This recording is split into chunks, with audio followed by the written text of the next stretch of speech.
O ito, liig ng manok, oh. Ayan, oh. Saka munggo. Pritong liig ng manok. Pampabata, mga idol.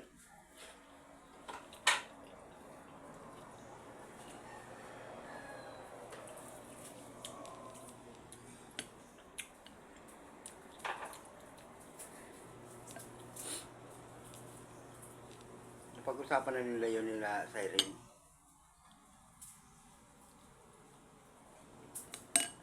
Pag-usapan nyo. Hindi pa nga alam kung mauutang ako hindi. Sila nakapag-desisyon na. Kasi nung kumakain ako kapon, ang pipicturean ko yung ano mo. Sarap ang ulo. Ayos sayang ang desisyon. Ayun. Kasi sinabi daw nila nag-manicure ako. Kaya sinabi nila, nag-fishball ka. Hindi nga nila sinabi na gano'n eh. Kasi ang gagamitin daw niya yung tinda ko eh. Wala mo siyang tinda. Napicturean na kanina. Ang pinicturean yung tinda ko.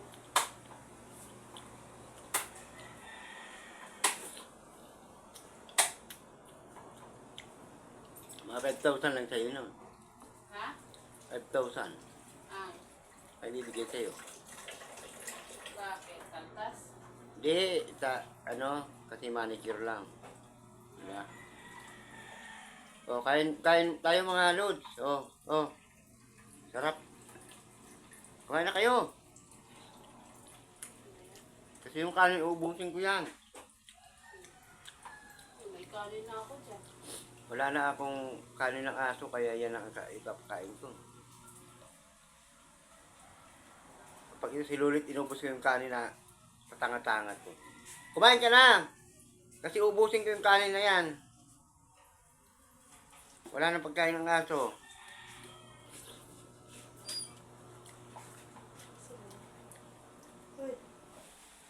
Ano? Utang na naman.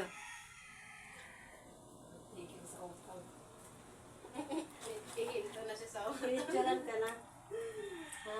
Oo.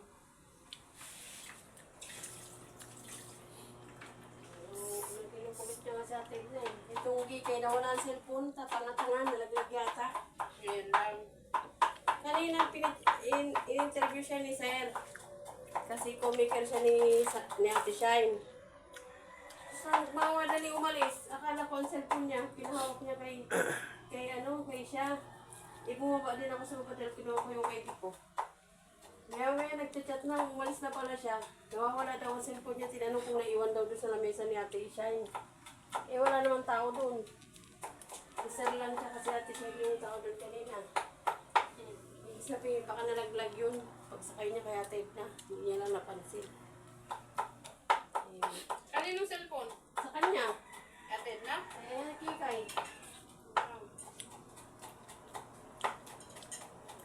Sa mabuting ano na yun. Tapos pinaparing nila, patay na. Ano? Hindi kumuha si Atid na. Nag-iisip pa nga siya maanin daw siya sama ni Sir. Wala namang pipirma sa kanya dahil wala si Manuel. Yung kapatid daw yata si Ewan Energy na. kung antay na. Balikan daw niya. Kasi kailangan niya raw 10 eh. Tao. Kung gusto niya ang mangyari, yung mga hindi sasakit ang ulo ni Serin. Si Serin kasi ang ano eh. Isa din masakit sa ulo. Center. Sakit na ulo nga yan eh. Hindi pwedeng gumanon si Siren eh. Siya yung center. Sakit nga sa ulo yan. Hindi pwede. Ganun na nga nangyayari. Bahala siya. Basta siya ang center eh. Baka naman maningil yan sa ano. Mangulikta yan. Hindi ba ngulik ka tayong pumaghahatid yun ng hulog? Hindi. Kasi syempre siya center chief. Hindi ah. Usapan pangalawang ano? Hindi yan maniningil. Yun ang usapan. Kasi dati sabi niyo di ba naniningil yan? Sino? Si Siren. Si John naman niningil sa inyo, hindi si Ewan Siren. ko. Naniningil saan? Di ba dati? Naniningil Sabi mo. Ikaw may sabi. Naniningil ng ano? Yung pagka-center chief. Sa asa lang yun. Kaya nga. Hindi Baka ganun din hindi gawin naman ako niya. sa kanila, hindi baka hindi ako yun. Hindi naman ako tanong mo ate.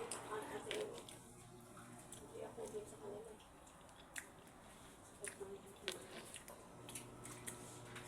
Eh, alam natin kung ano.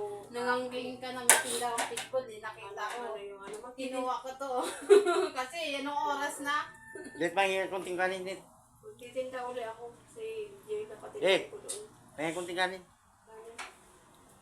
Ano? Ano ang kamay ko?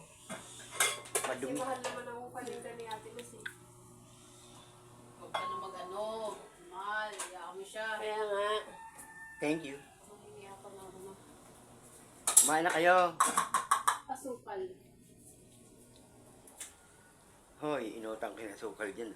Umutang ka rin doon. Hindi, kukuha ko doon sa loob. Marami so sila doon sa loob.